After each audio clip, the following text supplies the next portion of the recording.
Hey, welcome to Crafting with Erica. If you're new to this channel is all about crafting. If you're a subscriber, welcome back.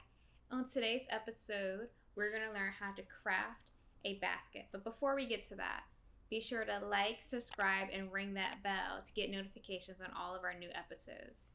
So, for this cute little basket, all you're going to need is a couple materials. You're going to need this cup. This is just a basic coffee cup, nothing special. You're going to need some type of twine or rope. So I got a little bit of twine. I think I got it from Michael's. And then you're going to need a hot glue gun. Super simple. That's all you need. Oh, and scissors, of course. Every crafting project, you're going to need some kind of scissors. So let's get started. First, you grab your coffee cup, and then you just measure the circumference of the cup. The reason I do that is so that I can have a rough estimate of how big each part needs to be to equal an odd number of slits. So I measured it and it equaled about 10 inches roughly circumference. So I ended up doing a little over an inch to get to 9 even spots. Now we're gonna cut. We're going to cut to almost maybe about a quarter inch above the base of the cup, just like so.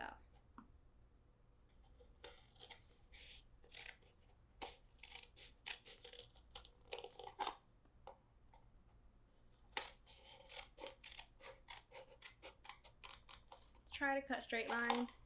It's not that easy, but maybe it's just a personal problem, me cutting straight lines.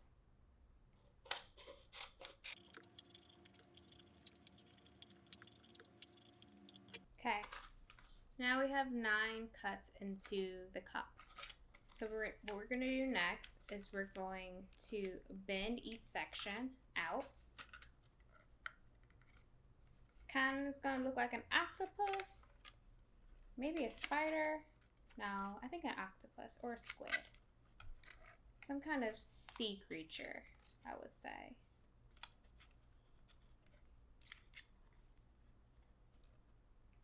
Yeah, looks like an octopus.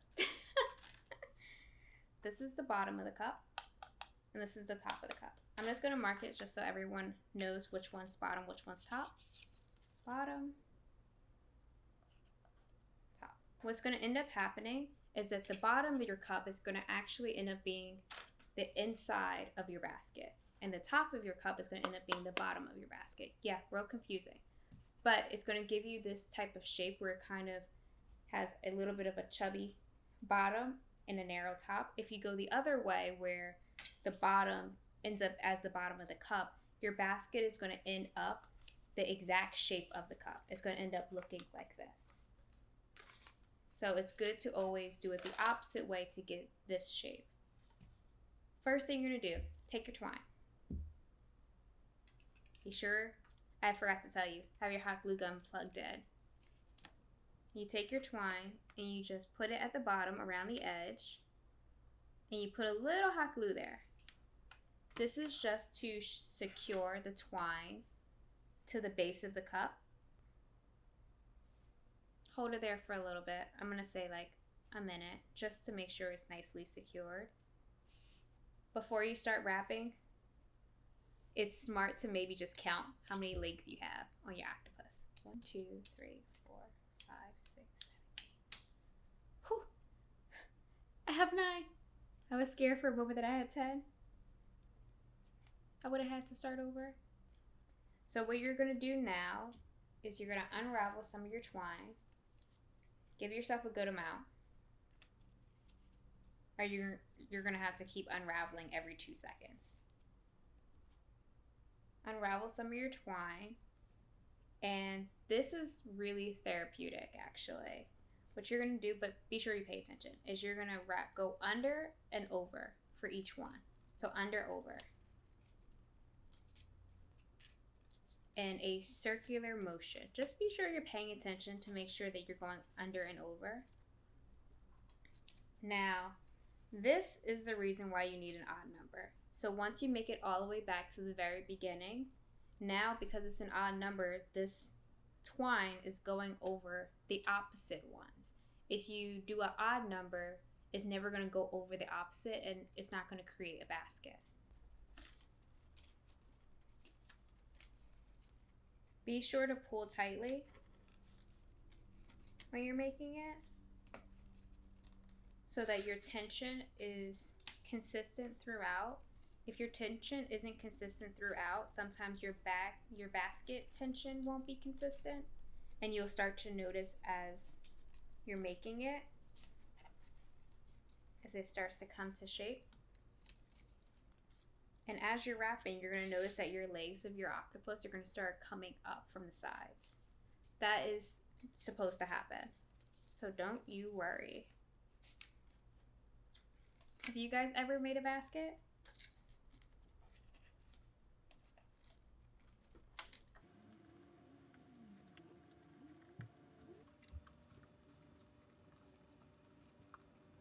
Three hours later.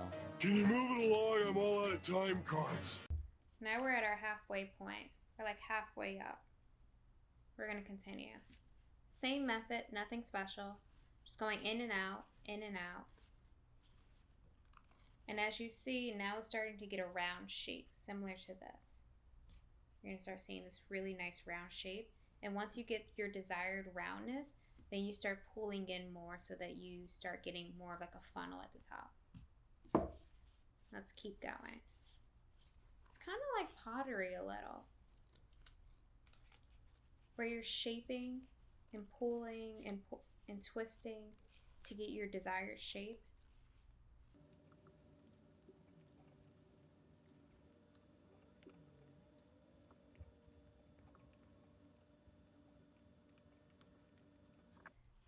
Look how chubby it is. It looks so chubby.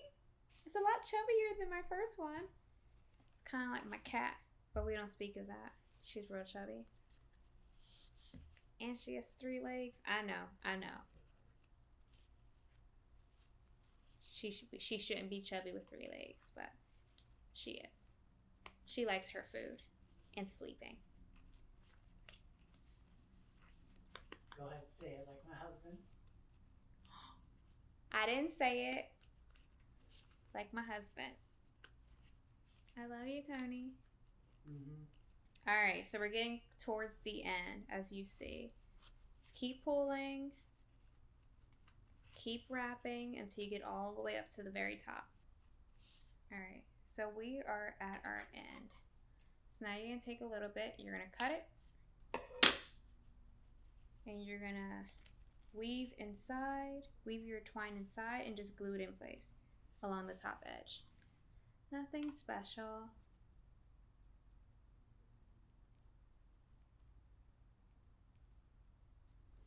So now you're left with this. This really cute. This one's kind of round because I didn't pull this tight. This one goes in and then back out. So this one looks more like a vase, and this one looks more like kind of like a bowl a little. We still have our top, the T. We have our bottom with a B, and now we have this little edge of the cup. You can leave it like this if you want to, or you can do something else to it. You could also like braid the twine and put a braided twine around the edge. You could put ribbon around the edge, felt, anything you want to, or you could just leave it like this. There's nothing wrong with that, especially if you're going to put flowers in it. You're not going to see this edge, or you may actually like what this edge looks like. Anyway, I am going to wrap it with a little bit of twine. This part, be careful because you're going to be using hot glue a lot more often.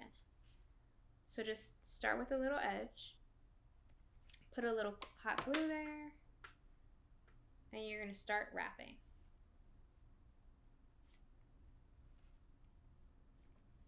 Trail a little hot glue along the path you want it to take it.